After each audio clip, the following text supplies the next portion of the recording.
नमस्कार। इन खबर में आपका स्वागत है। बिहार का परिणाम आया, लेकिन आरोप प्रत्यारोप लेकर के महागठबंधन के नेता तेजस्वी यादव विधायक दल के नेता चुने गए। उसके बाद प्रेस कॉन्फ्रेंस को संबोधित किया और कहा कि जीता तो महागठबंधन ही है, जनादेश उनके लिए है, नतीजे एनडीए के लिए, यानी कि इसमें तंज है। इस साम दाम दंड भेद का प्रयोग करके ये चुनाव जीता गया है। उधर जो जेडीयू के और एनडीए के नेता हैं नीतीश कुमार, वो गंभीर रुख अख्तियार किए हुए परिणाम आने के बाद सिर्फ एक ट्वीट उन्होंने किया और उसमें जनता जनार्दन का धन्यवाद किया, प्रधानमंत्री नरेंद्र मोदी के सहयोग के लिए उनका धन्यवाद किया। उसके पहले यानी कि 10 तारीख को जब ये फैसला आ रहा था, उस दौरान सुशील मोदी, भूपेंद्र यादव समेत तमाम बीजेपी नेता उनसे मिलने के लिए उनके निवास पर पहुंचे हुए थे।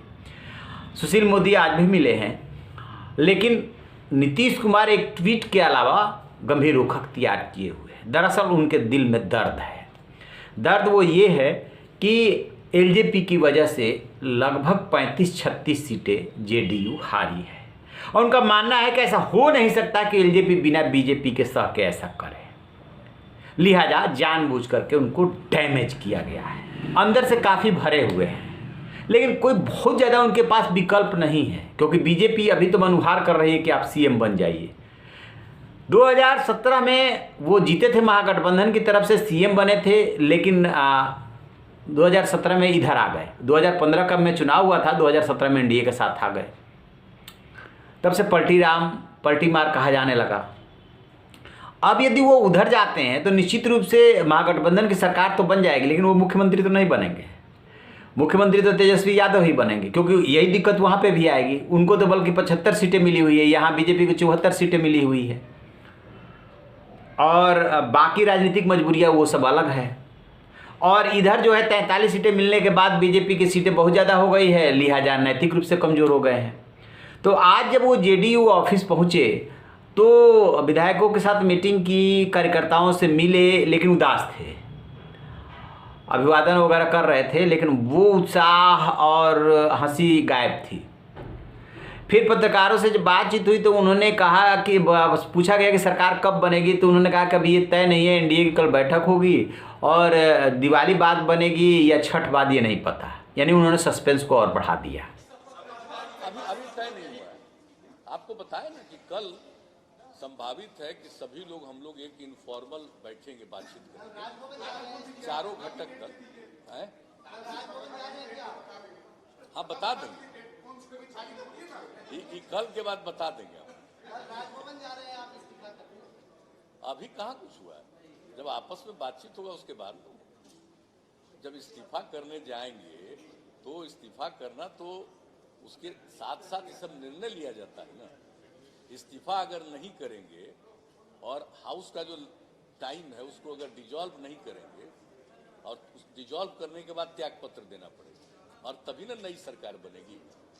नहीं तो 29 तारीख तक है ना, इसलिए जो भी होता है नहीं, उसके पहले होगा भाई। हम खाली अभी चूंकि फाइनल नहीं है, कल ही मोटे तौर पर कुछ बात आएगी। सुझाव आप लोग क्या?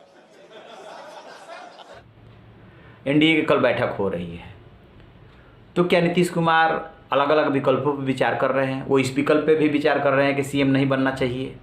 ये बहुत सारी बातें हैं और नीतीश कुमार ऐसा सोच भी रहे। ये खबरें आ रही है कि वो सीएम नहीं बनना चाहते।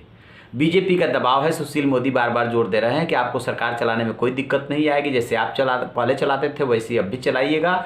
हम आपको ये आश्वासन देते हैं, आप सीएम बनिए। लेकिन नीतीश कुमार के मन में खटका है कि जब ज़्यादा मंत्री होंगे बीजेपी के, जब कैबिनेट की बैठक होगी तो बीजेपी के मंत्री होंगे ज़्यादा, तो फिर कोई भी चीज़ बहुमत से ही तय होता है, तो उनकी अहमियत कम हो जाएगी। जो चाहेंगे शायद वो नहीं कर पाएंगे। इसके अलावा आगे चल करके बीजेपी मतलब हर्डल्स क्रिएट कर सकती है, दाव पे चल सकती है। एक बात ये भी आ रही है कि बंगाल चुनाव के बाद 2021 में पश्चिम बंगाल का चुनाव है, बीजेपी नीतीश कुमार को हटाने के लिए नाव चल सकती है। बहुत सारी बातें, किंतु परंतु राजनीति में ये सब होता रहता है।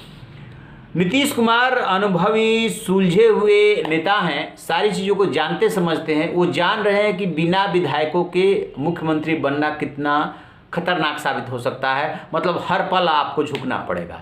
इसी द्वंद्व में, इसी ऊहापोह में है। बेशक प्रधानमंत्री नरेंद्र मोदी ने उनका नाम लेकर के उनकी सराहना करके संकेत दे दिया है कि आप ही हमारे सीएम होंगे, लेकिन वो द्वंद्व में अंदर से तो उनके द्वंद्व चल रहा है कि क्या करे क्या ना करे। तो नीतीश कुमार के अगले कदम का इंतजार है, लेकिन ये बात उन्होंने बोल करके कि दीपावली बाद या छठ बाद अभी कुछ नहीं कर सकते, सस्पेंस को और ज़्यादा बढ़ा दिया है।